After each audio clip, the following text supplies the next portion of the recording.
జమ్ము ఏది అయినా ట్రై చెయ్యి ఆచి చికెన్ మసాలా. ఆచి చికెన్ మసాలా.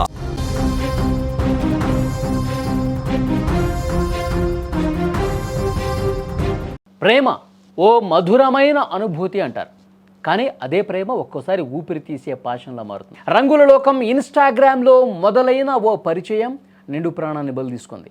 లవర్స్ డే వేళ అందరూ బహుమతులు ఇచ్చుకుంటే ఇక్కడో కిరాతకుడు తన ప్రియురాలికి మరణాన్ని బహుమతికి ఇచ్చాడు. పెళ్ళాం పుట్టింటికి వెళ్ళింది కదా అని ప్రియురాల్ని ఇంటికి తెచ్చుకున్నాడు. తీరా ఆమె అడ్డంకిగా మారిందని భావించి సెప్టిక్ ట్యాంకులో పడేశాడు. మహారాష్ట్రకు చెందిన 33 ఏళ్ల అష్రఫీ అలియా సియాకు భోపాల్కు చెందిన సమీర్ అనే వ్యక్తికి ఏడాది క్రితం ఇన్స్టాగ్రామ్లో పరిచయం ఏర్పడింది. అది కాస్త అక్రమ సంబంధానికి దారితీసింది. సమీర్ను గుడ్డిగా నమ్మిన సియా 3 నెలల క్రితం తన ఊరు వదిలి భోపాల్ వచ్చేసింది. అయితే సమీర్కు అప్పటికే పెళ్ళై 2 పిల్లలు ఉన్నారనే చేదు నిజం ఆమెకు ఆలస్యంగా తెలిసింది. అప్పటి నుంచి ఆ ఇంట్లో రోజూ గొడవలే. భార్యకు ప్రియురాలికి మధ్య నలిగిపోయిన సమీర్ ఈ గొడవలు భరించలేకపోయాడు. చివరకు అతని భార్య గొడవపడి జబల్పూర్లోని తన పుట్టింటికి వెళ్ళిపోయింది. ఈ క్రమంలో సియా సమీర్ మధ్య మరోసారి తీవ్రస్థాయిలో వాగ్వాదం జరిగింది. తనను పెళ్లి చేసుకోవాలి, లేకుంటే 5 లక్షల రూపాయలు ఇవ్వాలని చెప్పి సియా డిమాండ్ చేసింది. ఆగ్రహంతో ఊగిపోయాడు సమీర్. ఆమె గొంతు నులిమి చంపేశాడు. ఈ ఘోర కలికాలంలో అతనికి సాయం చేసింది ఎవరో కాదు, అతని కన్న తల్లి, సోదరుడు, ఇంకా సోదరి. ఇలా ముగ్గురు అతనికి సహకరించారు. అందరూ కలిసి సియా శవాన్ని ఒక ఇనుప పెట్టెలో కుక్కేశారు. ఇనుప పెట్టెలో కుక్కి అర్ధరాత్రి ఎవరికీ తెలియకుండా ఇంటి పక్కనే ఉన్న ఒక ఖాళీ ప్లాట్లోని సెప్టిక్ ట్యాంక్లో పడేశారు. అసలు అనుమానం కూడా రాకుండా ఉండేందుకు పెద్ద ఎత్తున ప్లాన్ చేశారు. సిమెంట్తో స్లాబ్ కూడా చేసేశారు.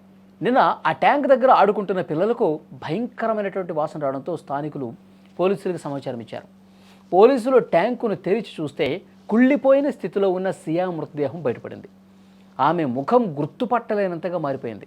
కానీ ఆమె చేతిపై ఉన్నటువంటి దీపం గుర్తుగల టాటూ, దాని కింద ఉన్న పుట్టిన తేదీ 26 మే 1992 అని రాసుంది. సో పోలీసులు దాని ఆధారంగా ఆమె ఎవరో గుర్తుపట్టారు. ప్రస్తుతం ప్రధాన నిందితుడు సమీర్ పరారీలో ఉన్నాడు.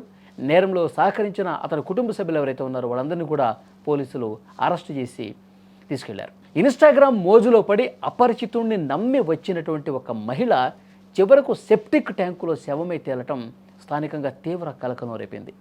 అంటే ఇన్స్టాగ్రామ్లో సోషల్ మీడియా వేదికగా పరిచయం ఏర్పడి ఆ పరిచయం ప్రేమగా మారిపోయి సో ఈ విధంగా సంబంధం ఏర్పరచుకుంటే ఆఖరికి ఎలాంటి పరిస్థితి వస్తుందో ఇదొక ఉదాహరణ.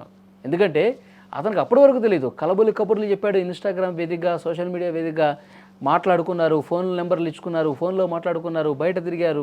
ఆ తర్వాత నేను నిన్ను వదిలి ఉండలేకపోతున్నాను, నేను దగ్గరికి వచ్చేస్తానని చెప్పి వచ్చేస్తే అసలు విషయం అప్పుడు బయటపడింది. అప్పుడు దాకా దాచాడు. నాకు పెళ్ళయింది, 2 పిల్లలు ఉన్నారు, నాకు ఫ్యామిలీ ఉంది, ఇవన్నీ ఏం చెప్పాలా. ప్రేమ కదా, ప్రియురాలు కదా, ఎక్కడ దూరం అయిపోతుందని చెప్పి వాడు ఏం చేశాడు, ఏమీ గుట్టు చప్పుడు కాకుండా వ్యవహారం నడిపిస్తూ ఉన్నాడు. కానీ అసలు విషయం తెలిసి ఆమె కంగు తిన్నది. నేను ఇక్కడి నుంచి వెళ్ళేది లేదు, నువ్వు నన్ను పెళ్లి చేసుకుంటావా లేదా, పెళ్లి చేసుకో, లేదంటే ఇప్పటి వరకు నన్ను నమ్మించి మోసం చేసిన దానికి 5 లక్షల రూపాయలన్నా ఇవ్వు అని చెప్పి అన్నది. అంతకుముందు ఆమె ఊరికి అతని దగ్గరికి వచ్చినప్పటి నుంచి అతని భార్యకి ఈమెకి మధ్య గొడవలు జరుగుతూనే ఉన్నాయి. సో ఈ గొడవలు భరించలేక ఇప్పుడు ఈమె డబ్బులు కూడా డిమాండ్ చేస్తుండడంతో గొంతు పిసికి చంపేశాడు. తర్వాత వాళ్ళ తల్లి, బ్రదర్సు, సిస్టర్ అందరూ కూడా కలిసి ఆమెను ఒక ఇనుప పెట్టెలో పెట్టేసి ఖాళీ ఫ్లాట్లో సెప్టిక్ ట్యాంక్లో పడేసి మళ్ళీ ఏమీ తెలియకుండా దానికి స్లాబ్ కూడా చేసేసారు. సిమెంట్తో ఎవరికి అనుమానం రాకుండా కట్ చేశారు.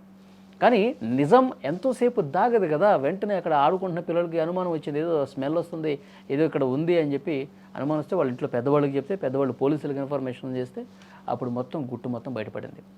సో కాబట్టి ఈ ఇంటర్నెట్లో, సోషల్ మీడియాలో, ఇన్స్టా ఇలాంటి యాప్స్లో పరిచయాలన్నీ కూడా అన్ని గొప్ప పరిచయాలు అనుకుంటే అది పొరపాటే. ఆఖరికి పరిస్థితి ఎంతవరకు వస్తుందన్నది కూడా ఈ ఘటన రుజువు చేసింది. ఈ వీడియో మీద తప్పకుండా మీరేమనుకుంటున్నారో కామెంట్ చేయండి.